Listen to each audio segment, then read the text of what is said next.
আয়োজনের সম্মানিত সভাপতি, সম্মানিত বিশেষ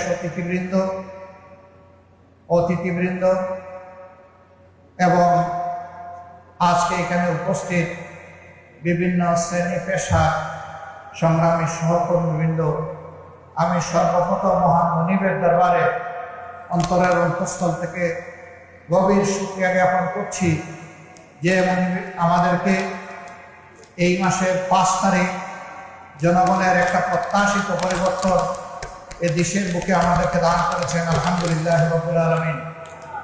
জুলাই মাসের 30 তারিখ এমন একটি দিনের আমরা কল্পনাও করতে পারিনি যে আমরা আগস্ট মাসের 30 তারিখ ইঞ্জিনিয়ার্স ইনস্টিটিউশনে বিভিন্ন পেশার সম্মানিত ভাইদেরকে নিয়ে আমরা একসাথে বসতে পারবো, এই স্বপ্নও দেখি নাই, কল্পনাও করি না।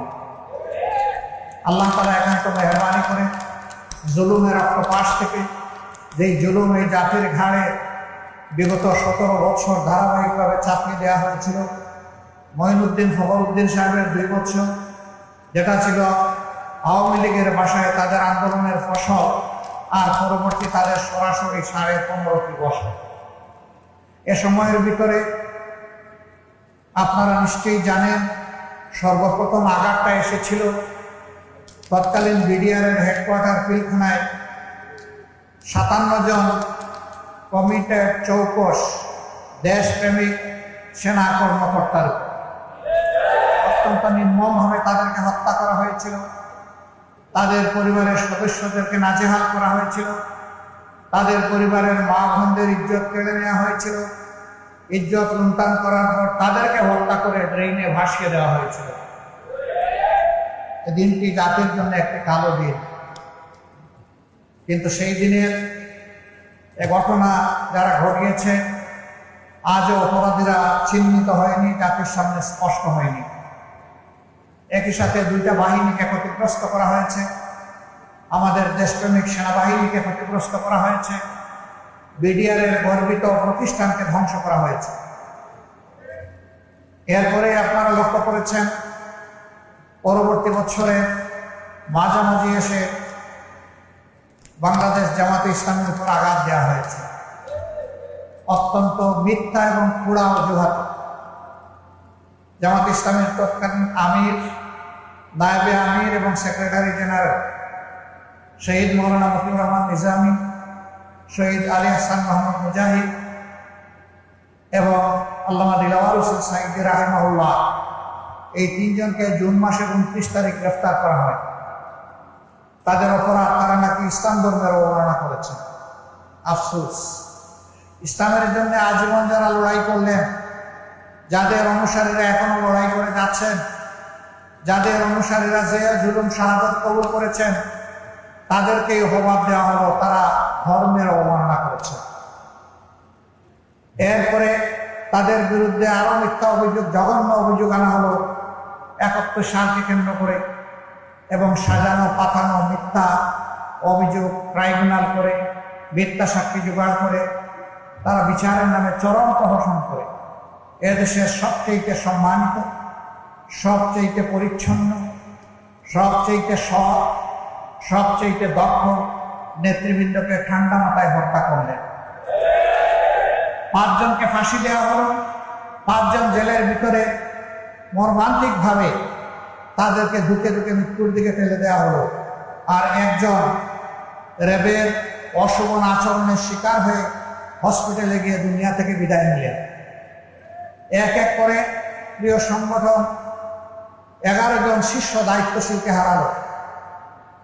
তার পাশাপাশি তাদের রক্ত পান করেই তারা ক্ষান্ত হল না, বরঞ্চ দেশের প্রত্যেকটি জনপদে আমাদের শত শত ভাই বোনকে হত্যা করা হলো। মহান মনিবের দরবারে দোয়া করি আল্লাহ তাআলা এই জুলুমের শিকার হয়ে দুনিয়া থেকে বিদায় নেওয়া আমাদের সব কয়টি কলিজার টুকরা ভাই বোনকে মহাক্কিক শহীদ হিসাবে কবুল করো। সম্মানিত ভাই ও বন্ধুগণ, তাদের শাসনামলের নাম করা নাম কাড়া শাসনামলে হুঙ্কার ধমকি, জনগণের উপর অত্যাচারের স্টিম রোলার, খুন ধর্ষণ, গুম লুণ্ঠন, অপরাধ জগৎ তারা গড়ে তুলেছিলেন। তারা রাষ্ট্রযন্ত্রকে বিকল করে অচল করে দিয়েছিলেন, রাষ্ট্রের সবগুলা সাংবিধানিক প্রতিষ্ঠান ধ্বংস করেছিলেন। এক ব্যক্তির ইশারায় রাষ্ট্রকে উঠতে হবে, বসতে হবে, সেই পর্যায়ে নিয়ে গিয়েছিলেন।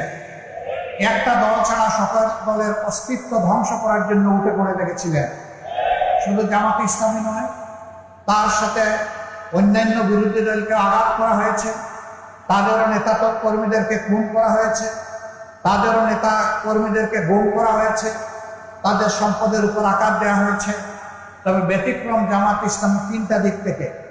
প্রথম ব্যতিক্রম হচ্ছে জামাতে ইসলামের শীর্ষ যে 11 জন নেতা 1, 2 ক্রমিক থেকে 11 পর্যন্ত চলে গেলেন, এই বিপদ অন্য কোন দলের জন্য আসেন।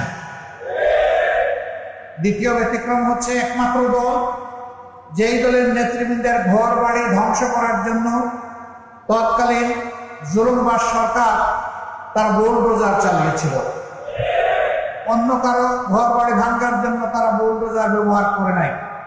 তৃতীয় ব্যতিক্রম হলো ছাত্র জনতার অভূতপূর্ব এই আন্দোলনের সময় দিশাহারা হয়ে সরকার জামাত ইসলামীকে নিষিদ্ধ ঘোষণা করে এবং তার সাথে ইসলামী ছাত্র শিবিরকেও নিষিদ্ধ ঘোষণা করে। অসৎ উদ্দেশ্য নিয়ে তারা এটা করেছিল যে এই সময় কাজ করলে জামাত ইসলামী ছাত্র শিবির বিক্ষোভে ফেটে পড়বে আর তারাও তাদের সর্বশক্তি নিয়ে আকাশ পাতাল সব দিক থেকে ঝাঁপিয়ে পড়বে। আন্দোলনের গতিপথ পরিবর্তন হয়ে যাবে, ছাত্র জনতার এই আন্দোলন ব্যর্থতায় পর্যবসিত হবে। জামাত তাদের পাতা ফাতে পা দেয়নি। আমরা তাদের এই চাতুর্য ধূর্ততা বুঝতে পেরেছিলাম। আমরা আল্লাহ তাআলার কাছে আশ্রয় চেয়েছিলাম, আমরা আল্লাহ তাআলার কাছে তৌফিক চেয়েছিলাম। আল্লাহ যেন এই আঘাত আমাদেরকে ধৈর্য ধরে সহ্য করার তৌফিক দান করেন। মহান রবের দরবারে শুকরিয়া আদায় করি যে কোথাও এত বড় আঘাত আসার পরে আমরা সামান্য একটা চিৎকার দেই। আলহামদুলিল্লাহ, তাদের ষড়যন্ত্র ব্যর্থ হয়েছে। 26 দিনের মাথায় আমরা আবার আমাদের এই অধিকার ফিরে পেয়েছি। আল্লাহ তাআলা শুকরিয়া আদায় করি। এই ফিরে পাওয়ার পরে আমরা উল্লাসে ফেটে পড়িনি, বরঞ্চ আমরা সেই মহান মনিবের দরবারে সুজুদে নিজেদের মাথাকে আমরা নুয়ে দিয়েছিলাম, যিনি আমাদেরকে আমাদের অধিকার আমাদের কাছে ফিরিয়ে দিয়েছেন এবং আমাদের উপর যে জুলুম করা হয়েছিল সেই জুলুমের পর্দা আল্লাহ তাআলা নিজেই ছিঁড়ে ফেলেছেন। আমার সম্মানিত ভাইরা, এত ত্যাগ, এত রক্ত, এত জীবনের বিনিময়ে বাংলাদেশ যে দ্বিতীয় বা তৃতীয় স্বাধীনতা পেল, এই স্বাধীনতা আজকে বাংলাদেশের 18 কোটি মানুষের কাছে সেই সমস্ত শহীদ ভাই বোনদের আমানত, যারা এই আন্দোলন সফল করতে গিয়ে দুনিয়া থেকে বিদায় নিয়েছেন, সেই সমস্ত ভাইদের আমানত, যারা জালিমের গুলিতে 2 চোখ হারিয়ে তারা এখন অন্ধ হয়ে পড়েছে, সেই সমস্ত ভাই বোনদের আমানত, যারা লড়াই করতে গিয়ে তাদের হাত এবং পা হারিয়েছেন, তারা পঙ্গুত্ব বরণ করেছেন। আপামর জনতার এই আমানত আমাদেরকে বহন করতে হবে এবং তার প্রতি সম্মান দেখাতে হবে। বর্তমানে যে সরকার আছে, জনগণই তাদেরকে এই দায়িত্ব দিয়েছে। তাদের মূল কাজ হচ্ছে রাষ্ট্রের যে বিশাল ধ্বংস সাধন করা হয়েছে, প্রাতিষ্ঠানিক জায়গাগুলোকে এলোমেলো করে দেওয়া হয়েছে, সর্বনাশ করে দেওয়া হয়েছে, দ্রুততম সময়ের ভিতরে তারা এগুলাকে পুনর্বিন্যাস করবেন। নির্বাচনের জন্য একটা অনুকূল পরিবেশ তৈরি করবেন। যখনই অনুকূল পরিবেশ তৈরি হয়ে যাবে, তখন একটি অর্থবহ, গ্রহণযোগ্য, সুষ্ঠু নির্বাচন জাতিকে উপহার দিয়ে তারা আবার তাদের স্ব কর্তব্যের জায়গায় চলে যাবে। আমরা সেই দিনের অপেক্ষায় আছি। আমরা তাদেরকে সঙ্গত সময় দেওয়ার পক্ষে। এই কাজগুলা করার জন্য যেটুকু মিনিমাম সময় প্রয়োজন, সেই সময় আমরা তাদেরকে দেওয়ার পক্ষে। আমরা এই কথা বারবার উচ্চারণ করেছি। সেই সাথে আমরা আমাদের আকাশ এখনো কালো মেঘ মুক্ত হয়নি। এখনো বাংলাদেশের আকাশে শকুনের ঘোরাঘুরি চলছে।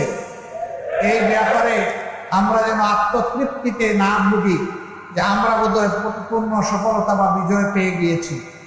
বাংলাদেশের মানুষকে হয়তো আরো অনেক ত্যাগ স্বীকার করতে হবে। আল্লাহ তাআলার কাছে দোয়া করি সকল ত্যাগের বিনিময়ে আমাদের দেশটাকে যেন আল্লাহ তাআলা পরিচ্ছন্ন করে দেন, আল্লাহ তাআলা যেন জুলুম মুক্ত করে দেন, আল্লাহ যেন ন্যায় এবং ইনসাফের ভিত্তিতে একটা সমাজ বিনির্মাণের তৌফিক এই জাতিকে দান করেন। যে দলই ক্ষমতায় আসে তারা যেন এদেশের প্রত্যেকটি মানুষের আমানতের প্রতি সম্মান প্রদর্শন করে। আমাদের যুব সমাজ, ছাত্র, তরুণ এবং সমস্ত মানুষ একটাই স্লোগান তখন বারবার দিচ্ছিল, উই ওয়ান্ট জাস্টিস। এই সামাজিক সুবিচারটা বাংলাদেশের জনগণ একেবারেই পায়নি, বঞ্চিত। সুবিচার যদি প্রতিষ্ঠিত হয়, এটা শুধু হাইকোর্ট, সুপ্রিম কোর্টে, জজ কোর্টে হবে না, ম্যাজিস্ট্রেট কোর্টে হবে না, এটা প্রত্যেকটি পরিবার থেকে শুরু করে রাষ্ট্রের সর্বোচ্চ চূড়া পর্যন্ত সুবিচার কায়েম হবে ইনশাআল্লাহ। এই সুবিচার কায়েম না হওয়া পর্যন্ত স্বাধীনতা বারবার অর্জন করলেও তার স্বাদ ভোগ করা আমাদের পক্ষে সম্ভব হবে না। এই জন্য সুবিচারের এই বীজতলা তৈরি করা এখন এই জাতির দায়িত্ব। যারা এখন সরকার পরিচালনায় আছেন, আমরা যারা রাজনীতির মাঠে আছি, আপনারা যারা বিভিন্ন পেশায় নিয়োজিত আছেন, এই জায়গাটা তৈরি করা এখন সমন্বিতভাবে আমাদের সকলের দায়িত্ব। এই জন্য সমাজের অতি গুরুত্বপূর্ণ একটি স্তম্ভ হচ্ছে সাংবাদিকতার জগৎ। সাংবাদিকরা হচ্ছেন ওয়াচ টক। তারা উপর থেকে সবকিছু দেখার চেষ্টা করে এবং তারা জনগণের ভাষা অনুযায়ী ভাষা বুঝেন, পড়েন এবং তা মানুষের সামনে তুলে ধরেন। এ কারণেই তাদেরকে বলা হয় জাতির বিবেক। কিন্তু সেই বিবেকগুলো গত 15 বছর, 15.5 বছর আফসোসের বিষয়, তারা বিবেক অনুযায়ী তাদের দায়িত্ব পালন করতে পারেননি। তাদের উপরে অত্যাচারের খড়গ নেমে এসেছে, সাংবাদিকদেরকে হত্যা করা হয়েছে, সামান্য একটি স্ট্যাটাস অথবা একটি রিপোর্ট ছাপার অভিযোগে তাদেরকে টেনে হেসে জেলে নেওয়া হয়েছে, জাতির বিবেককে কারাবন্দী করা হয়েছে, তাদেরকে হুমকি ধমকির মধ্যে রাখা হয়েছে, অদৃশ্য উপরের নির্দেশের কথা বলে তাদের কলমকে অচল করে দেওয়া হয়েছে, তাদের মুখে এক ধরনের তালা ঝুলিয়ে দেওয়া হয়েছিল। 5 তারিখের পর থেকে হাতের কলম মুক্ত হয়েছে, মুখের তালাও সরে গিয়েছে। আমরা চাই যে এটা যেন, এই মুক্তি এবং তালা সরে যাওয়া, এটা যেন চিরদিনের জন্য হয়। আপনাদেরকে বলা হয় সমাজের দর্পণ। আয়না কখনো কোনো কিছুকে বাড়িয়ে দেখায় না, আবার কোনো কিছু হাইডও করে না, গোপনও করে না, যা আসে তাই তুলে ধরে। অনেক সংবাদপত্র সংবাদের নামে, নিউজের নামে নিজেদের ভিউজ তুলে দেন। তার ভিতরে যা খেলে যে চিন্তা, তিনি যা চান সেইটা নিউজের নামে চালায় দেন। এটা আসলে জনগণের জন্য, সমাজের জন্য কল্যাণকর নয়। আপনি নিউজের জায়গায় নিউজটা দেন, ভিউজের জায়গায় আপনি ভিউজটা লেখেন, তাতে কোনো সমস্যা নেই। জনগণ আপনার ভিউজ যদি কবুল করে, আমাদের কোনো আপত্তি নেই। এই জায়গায় আমাদেরকে ফেয়ার স্ট্যান্ডার্ড এস্টাবলিশ করতে হবে। এই জায়গাটা যদি পরিচ্ছন্ন হয়, আমাদের বিচারাঙ্গন যদি পরিচ্ছন্ন হয়, তাহলে বাংলাদেশের মানুষের বেশিরভাগ ক্ষেত্রে মুক্তি অর্জিত হবে ইনশাআল্লাহ।